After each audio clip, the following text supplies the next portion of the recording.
Mesterle, ki bo predstavil svojo knjigo Porcelanasti človek. To je zgodba družine, ki ima otroka avtista in ki se bori vsak dan tudi z nemočjo pri odraščanju otroka. Hkrati pa ta knjiga tudi nakazuje nemoč velikokrat družbe in družbenih institucij, ki bi morale poskrbeti za drugačne. Avtor Damjan Mesterle je pripravil današnji večer, pripravil je pa tudi razstavo v zadnjih na panojih, sestavljanje včerajšnjega sveta, ste povabljeni, da pogledate. To je nastanek nove pesniške zbirke in na stenah so obešeni grafični pesniški listi. Lahko si jih potem na koncu pogledate. Tako da izvolite.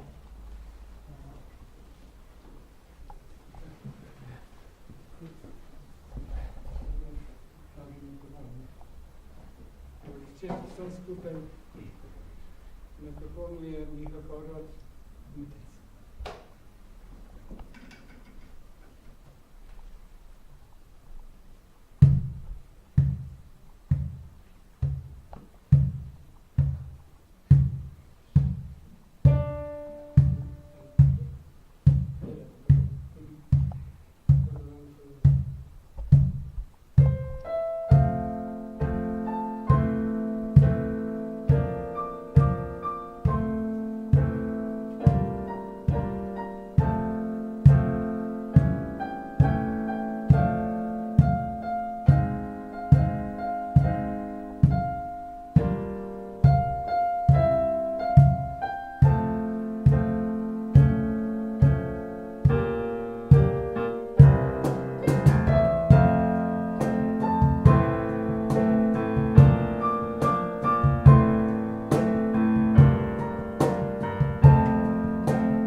Jaz sem si pa ob prebiranju in pa kasneje morala zapisati nekaj in tudi potem posredovati dalje. Rada bi vam pa povedala, kako je ta knjiga do mene sploh prišla. Nekega jutra sem vstopila v šolo, kjer delam, in povedala Klavdiji, da moram pogledati v njeno učilnico, ker se mi je po noči sanjalo, da v njeni učilnici stoji klavir. Ampak klavirja ni bilo, samo čakala me je pa knjiga. In Klavdija je rekla, Rada, jaz imam pa nekaj zate. Tisto dopoldne sem pač preživela v šoli, potem pa prišla domov in ker knjiga vedno mene povabi sama, me je tudi tokrat. Ja.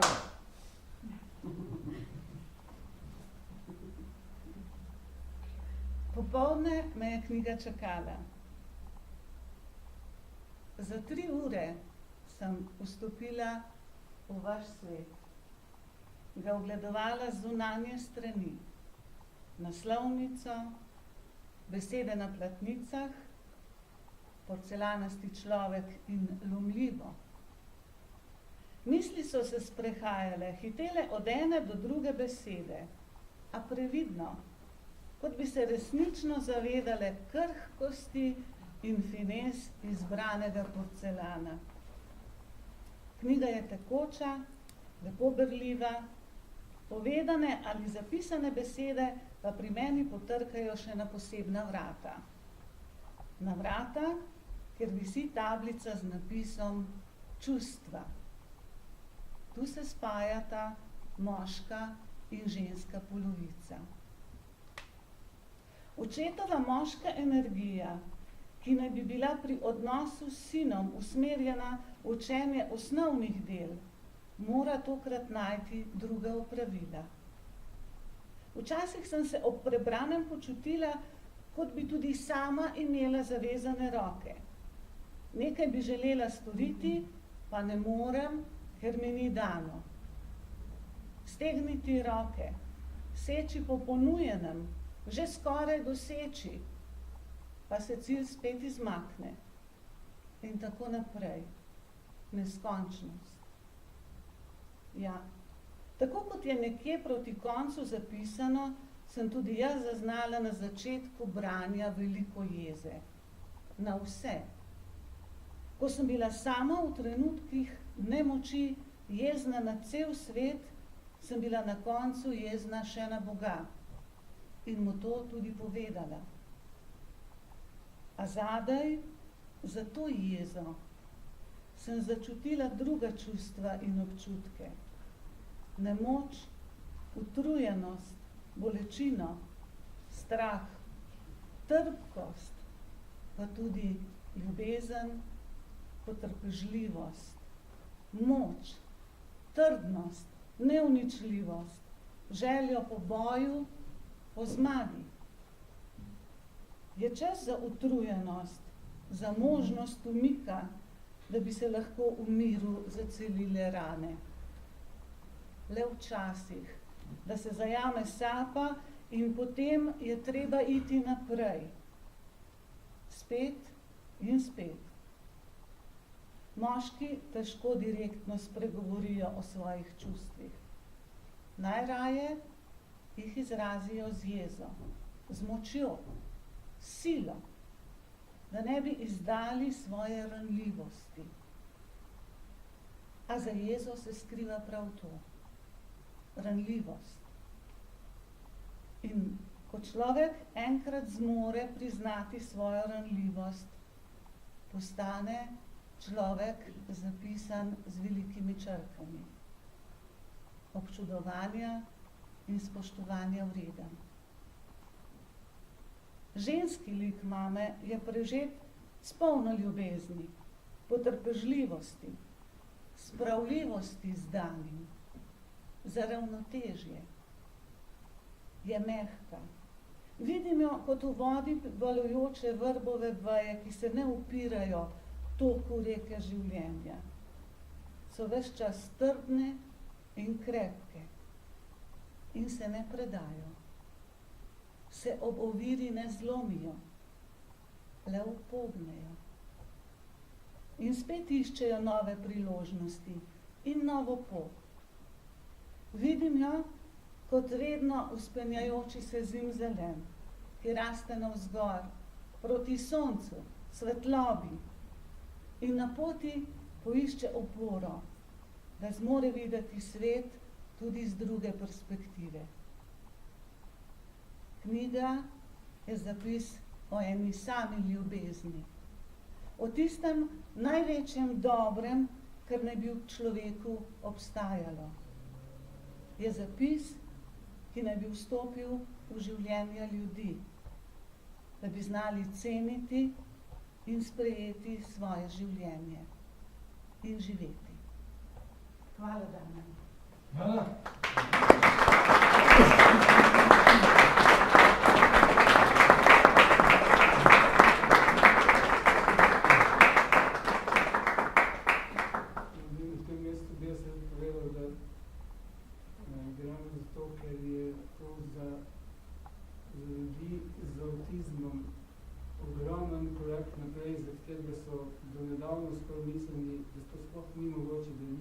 sposoben. So. Zaradi mene ne bi igrali zato, ker jaz se zavedam, da ne znam nič. Z nami je Bor Malter, on je tudi član skupine Čudoviti ki deluje pri glasbeni šoli Dolemi in zdaj nastopajo v projektu Fantom iz opere. Ampak Bor tudi rabi, ko se kazali, ko smo bili to prvo vajo, da igra še z drugimi. Da to za njega ravno tako izziv. Ovo je dvejba. Malica, ne?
Dober večer vsem skupaj. Hvala za povabilo nami. Hvala, prijatelj. Hvala, prijatelj. Kaj pa če?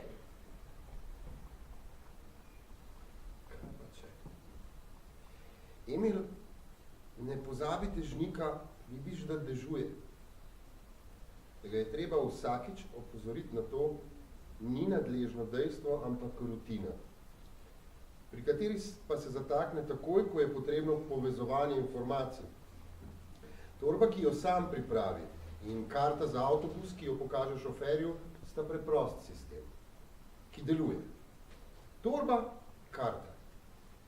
Torba, karta, dežnik.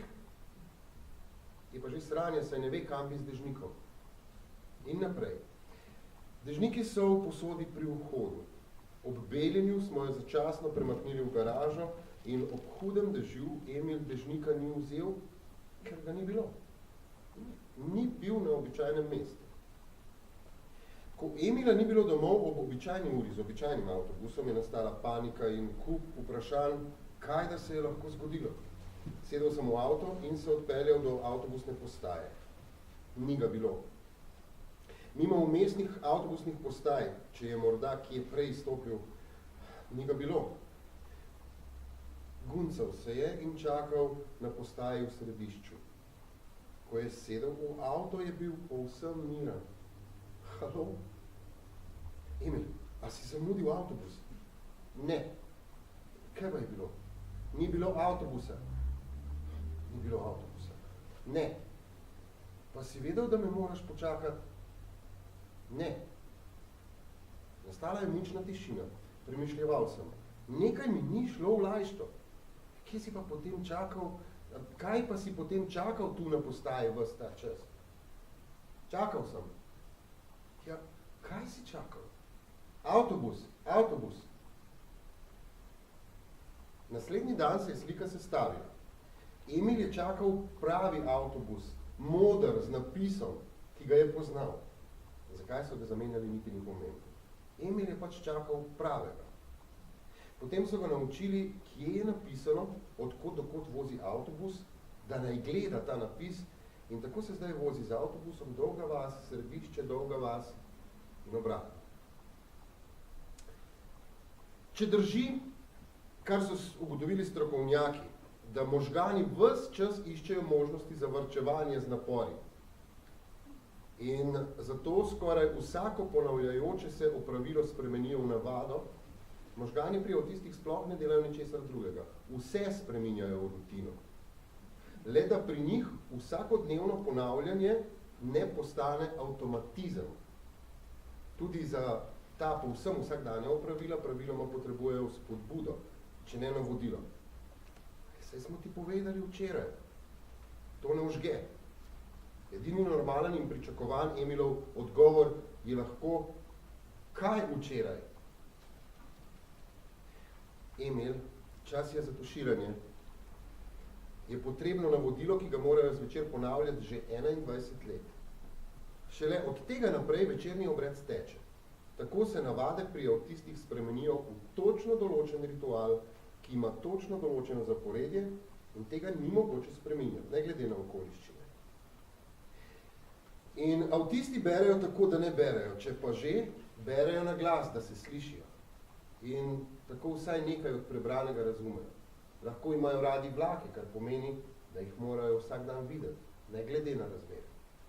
Lahko imajo radi mehanične delavnice in se hočejo ustaviti vsakič, ko gredo mimo. Lahko jim je všeč pranje avtomobilov in želijo prati očetovega vsak dan. Vezalke popravijo vsakič, ko jih pogledajo. Lahko igrajo na mizni tenis, ampak če jim ne rečejo, da je dovolj za danes, sami ne bi nehali, ker niso nikoli utrujeni. Če pa so sitni, ker ne vedo, kaj se z njimi dogaja, pa so samo utrujeni. Ne moti jih, da imajo ovratnik bundes podvihan in da jih tišči, da glasnost drugim povzroča nelagodje, da jim sveča visi iz nosa in smrka teče v usta. Ampak moti jih, če morajo prijeti denar, če se jim zemlja prime rok, če so vrata odprta, če rolete niso spuščene, če je predmet odložen tako in ni kar tako in ni na svojem mestu, če so stoli okrog mize niso poravnani, če moti jih že, če nimajo časa, da preskenirajo prostor, če je vse na svojem mestu. Avtisti so prizadeti, če imajo občutek, da se nekdo iz njih norčuje. In osebe z avtizmom živijo v družini tako, da ne živijo v njej. Avtisti imajo svoje junake tako, da jih nimajo. Avtisti imajo najboljše prijatelje tako, da jih nimajo. Avtistom ustreza, da jim nič ne ustreza. Ali pa malo. Avtisti gledajo druge tako, da jih ne gledajo. Poslušajo tako, da je videti, da ne poslušajo. Pomagajo, ko ne pomagajo. Avtisti so drugim podobni, ko si niso podobni. Avtisti so si podobni, ko drugim niso podobni. Avtisti živijo tako, da ostali nimajo občutka, da živijo. Vsaj z njimi ne. Skratka, kot da bi opisoval te podalpske ljudi. ta narod, ne, kot da bi opisoval Slovence. Kaj pa če je avtizem vendarle nalezljiv? Točno. Kaj če? Kaj če res obstaja družbeni avtizem? Ali avtizem kar tako, in general?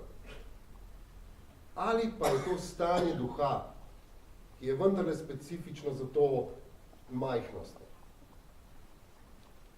So pa osebe z avtizmom srčne, kadar so najsrčnejše.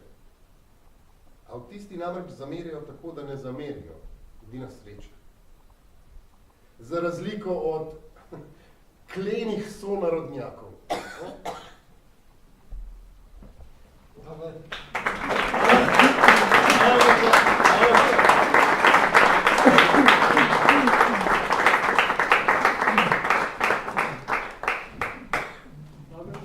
Vabim sodelavca te ustanove, ki nam je prijazno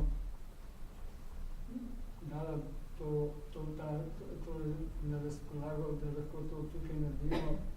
Andrej Jalen, knjižničar, prosim. Evo.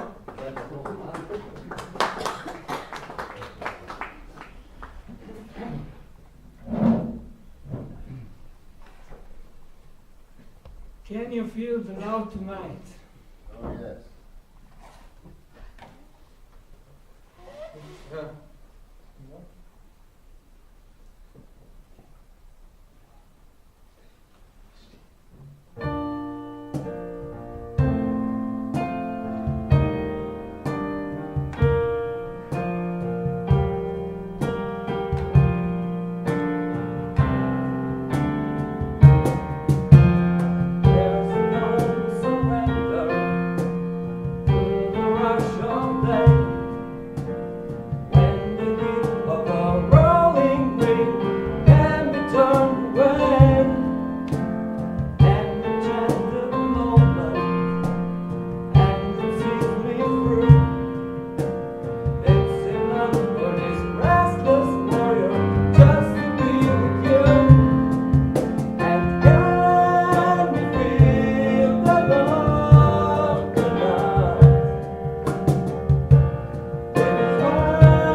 Z Maticem se poznava že več let, ker sem tudi sam delal na osnovni šoli Antona Janše, kjer je Matic hodil. To je že nekaj let nazaj in to je nekaj posebenega, ne? Tako da, hej, super, fanci!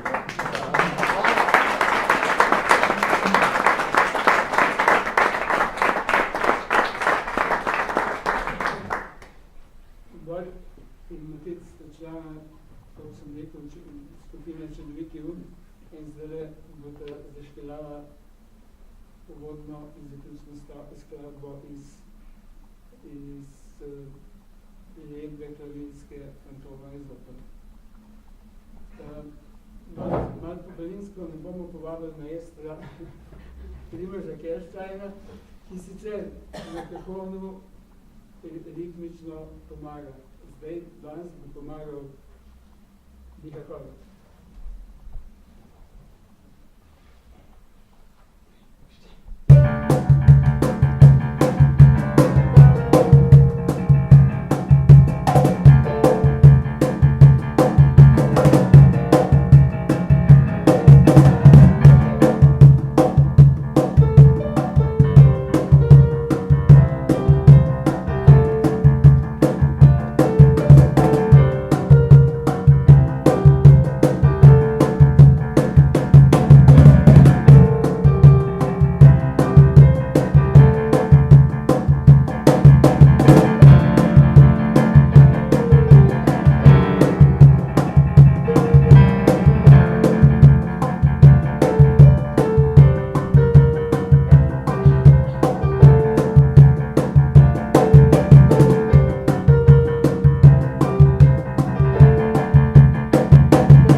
Hvala Bogu, hvala, da si prišel.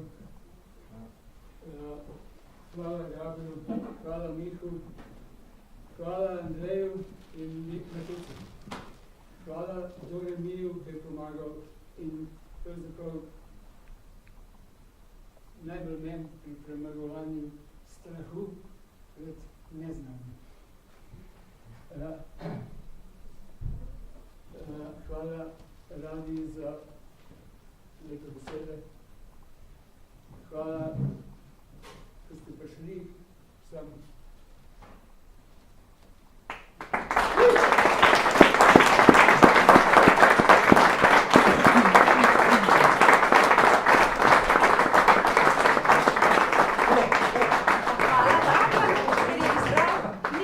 Za tretji življenjski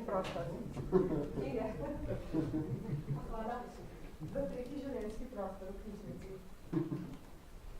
Tretji življenjski prostor?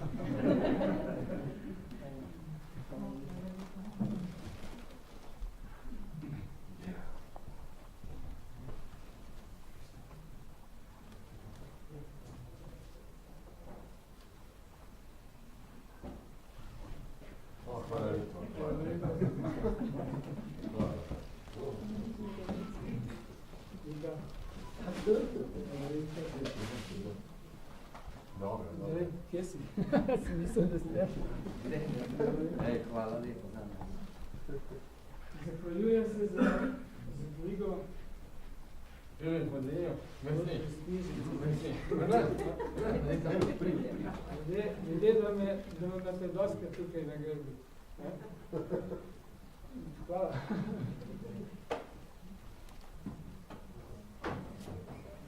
Če mogoče, Damjan, mogoče, če bi povedal še o knjigi. Če prostovoljni prispevki, ki se daje tam v tisti cilinder, to je 15 evrov in izvodi se na razpolago. Ja, še to. Če bi kaj vprašal, lahko tudi tam te vse to.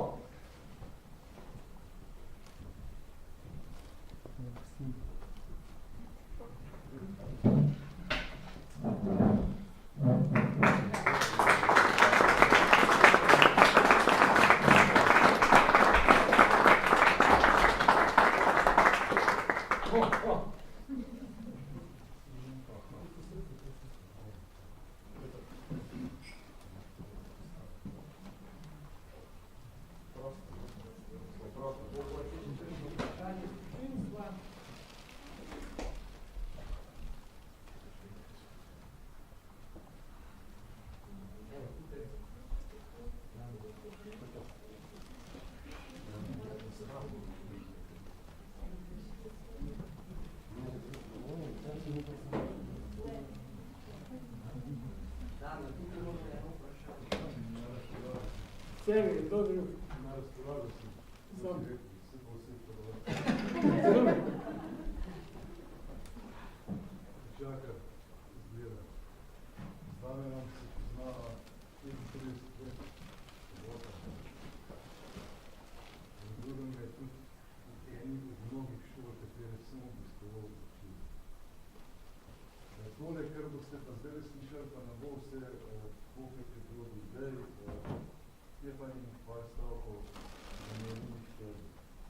Najprej ti izražam globoko spoštovanje, ker si napisal knjigo o človeškem porcelanu, ki ni le lovljiv, ampak je tudi dragocen.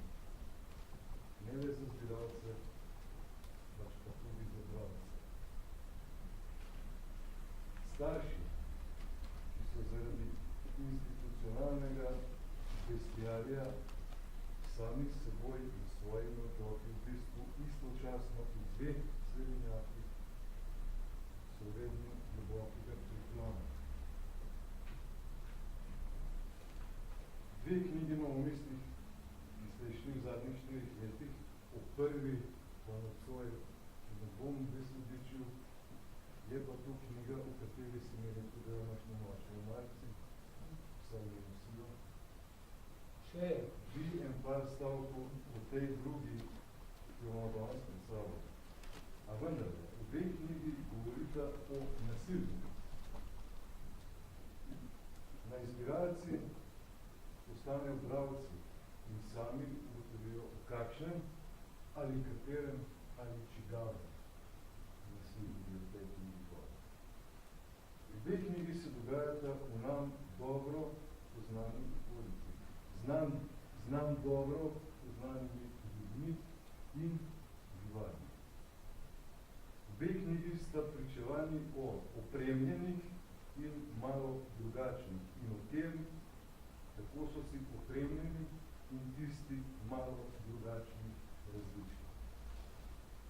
Na kakšen način pa izključujočega porcelanarja lahko razberemo. Zato tudi razumem jezo, ki jo kot gnojnico stresaš na okolju med poglavi. In ja, solze, Damjan, so zaluzene. Ker, če bi Kafka imel otroka, bi mu ji dal ime K. Vsem še je. Da bi jo ga lažje ločil od drugih. Kako?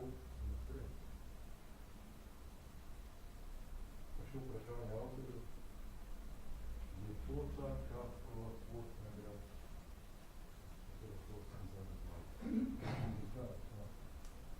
Leta in leta smo hodili proti gradu, ampak nikoli na grad nismo pošteli. Ne, smo se na ovinku stavili. Nekaj je do tam, ker nas je vedno ustavno. Mislim, da pa to zdaj tisti, ki ste prvi pomislili na pivo ali pa kakšne te stvari, mislim, da ste zgrešili. Tam smo se ustavili zaradi tega, ker smo vendarle včasih, ne vedno, včasih lahko slišali drugega, poslušali drugega in včasih celo kaj razumeti.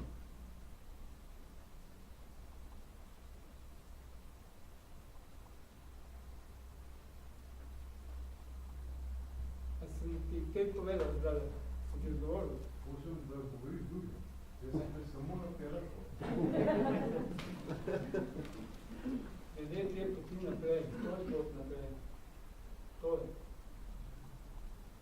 Da, mislim, da bomo kljub vsemu, predvsem jaz sem šibki člen, da to je jasno, fantje imajo vsi šolo, jaz je nimam, zato ker sem bil takrat, ko bi mogel sejeti šolo, sem bil lenuh.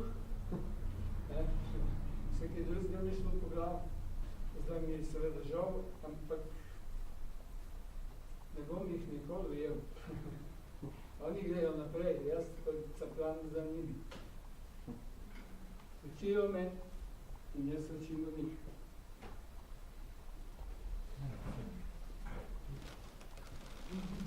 Hvala. Hvala.